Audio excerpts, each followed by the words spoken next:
Chapter 11. The Request. The building complex was huge. The largest part, the section that looked like a warehouse, housed the octopod. From that main space, the building branched out into different sections. One was where the gups were, another was where the offices were. Peso wasn't sure if they were in use, and one section was where the crew members lived until the octopod was completed. The bedrooms took on the largest room, which fit all the bunk beds needed for the 8 of them. According to Professor Inkling, they all wanted to stay together. Peso could understand that. Being part of a big family himself, he knew all too well the desire to stay near familiar people in unknown situations. Peso was paired up with Shellington, which was fine with the penguin. Shellington was a nice sea otter, and quite considerate when it came to turning off the main lights and only keeping the desk lamp on when Peso went to sleep. Shellington tended to stay up. And Peso was definitely glad that he was paired with Shellington rather than... Floppity flippers, he couldn't even think about his name. Peso always felt a cold feeling in his stomach whenever he thought of that cat. Quasi. Yeah, that was his name. Quasi the pirate. Who knew if what Inkling and the captain said was true? Was there an actual way to know that Quasi wasn't just some lying, thieving pirate who's going to kill them all in their sleep? They're known for having silver tongues. Peso never figured why Pinto was so fascinated with them. Peso will just have to ignore Quasi as much as possible, and when he will have to interact with the cat, make sure he won't make him angry. Pirates were also known for having short tempers, and if Quasi got angry, then there's no telling what would happen. Peso could feel the heat and humidity of the Floridan atmosphere on his face, as he lay down on the bottom bunk bed. Fortunately, the cold suit kept the rest of his body comfortable.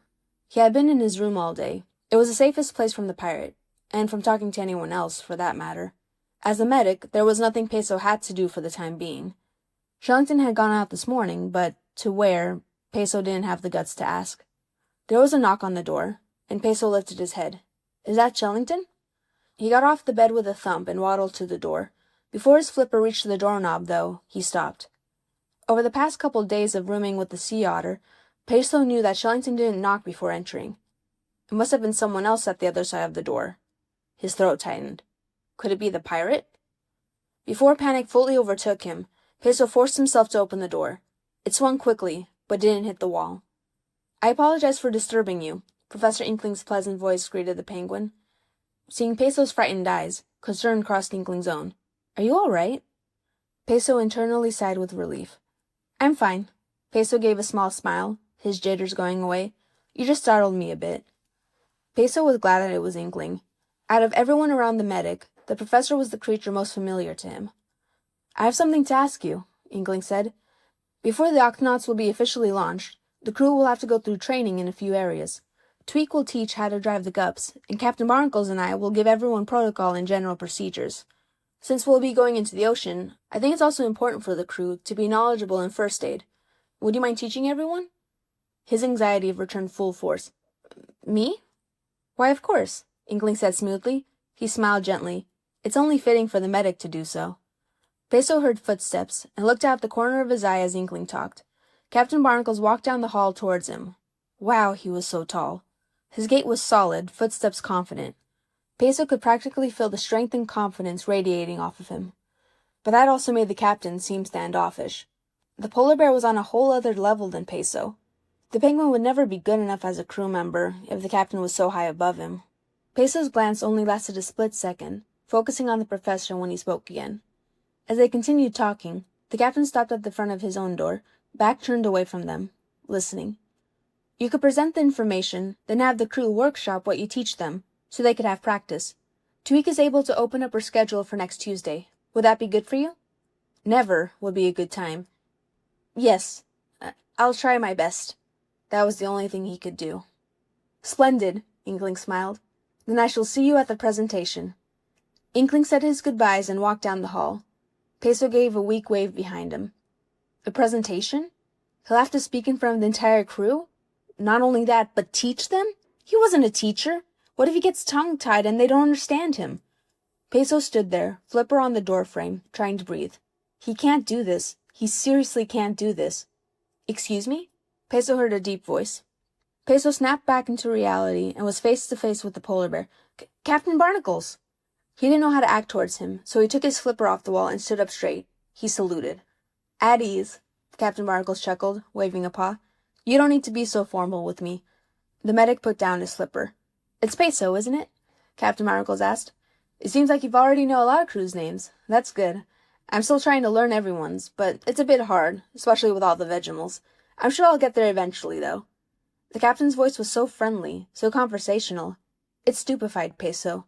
If you don't mind me asking, Peso said, wringing his flippers a bit, do you need something? Would I have to need something in order to talk to my crew? Captain Barnacle smirked playfully. Actually, though, I couldn't help but overhear your conversation with the professor. You'll have to teach the crew first aid, correct? Yes, sir. Peso nodded. He tried to keep a brave face. No need to act like a frightened child in front of the captain.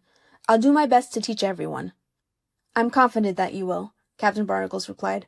I just wanted you to know that I'm already trained in standard first aid. If necessary, I could be an assistant to you during the presentation. That floored him. The captain? Be an assistant? Oh, you don't have to do that, Peso instinctively replied. It's no trouble at all, Captain Barnacle said. It may be actually efficient.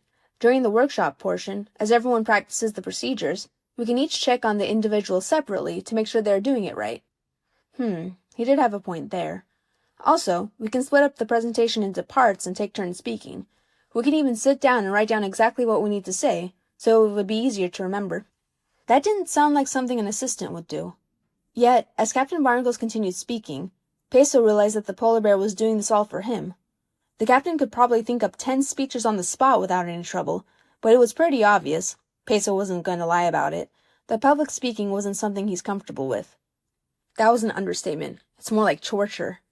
But the captain was willing to go right along beside him, go through all the preparations, and be part of the actual presentation. He was ready to help him every step of the way. Peso could already feel a large majority of the anxiety lift off of him. He may have to do this, but he wouldn't be alone. And as he and the captain set up their plans and said their goodbyes, and as the penguin closed the door, Peso realized something. Inkling wasn't the only creature here that Peso was comfortable with.